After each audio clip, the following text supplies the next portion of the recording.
బీజేపీని ఓడించాలనే లక్ష్యంతో కాంగ్రెస్ బీఆర్ఎస్ మజ్లిస్ పార్టీకి మద్దతిస్తున్నాయని కేంద్ర మంత్రి కిషన్ రెడ్డి ఆరోపించారు. ఈ మూడు పార్టీలు ఒకే తాను ముక్కలుగా కలిసి పనిచేస్తున్నాయన్నారు.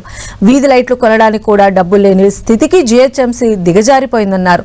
తెలంగాణలో డబుల్ ఇంజిన్ ప్రభుత్వం వచ్చినప్పుడే నిజమైన అభివృద్ధి సాధ్యమవుతుందని కిషన్ రెడ్డి అన్నారు. భారతీయ జనతా పార్టీని ఓడించేటువంటి ఏకైక లక్ష్యంతో భారతీయ జనతా పార్టీని ఓడించగలటువంటి ప్రధాన ప్రత్యర్థి అది కాంగ్రెస్ పార్టీ గాని, అది బీఆర్ఎస్ పార్టీ గాని, మరొక పార్టీ గాని వాళ్ళు ఎంచుకొని ఆ పార్టీలను గెలిపిస్తారు. తమ ఏజెంట్లను గెలిపిస్తారు. మజ్లిస్ పార్టీకి ఏజెంట్లుగా ఈరోజు కాంగ్రెస్ పార్టీ, మజ్లిస్ పార్టీ కనుసైగల్లో పనిచేసేటువంటి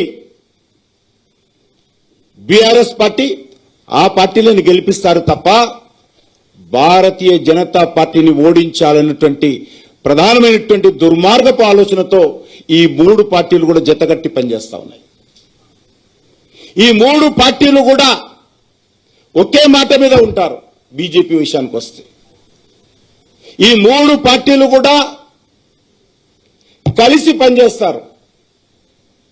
ఈ మూడు పార్టీలు కూడా ఒకే తాను ముక్కలే.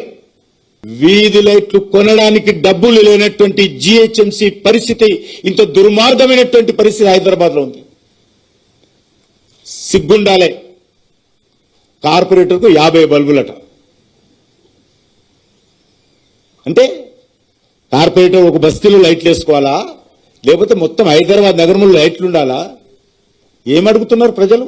వీధి లైట్లు వెలిగించేటువంటి కాలిపోతే పరిస్థితి లేదంటే హైదరాబాద్ ఏ రకంగా ఉందో, తెలంగాణ ఏ రకంగా ఉందో, ప్రభుత్వ పనితీరు ఏ రకంగా ఉందో, జీహెచ్ఎంసీ పనితీరు ఏ రకంగా ఉందో అర్థం చేసుకోవచ్చు.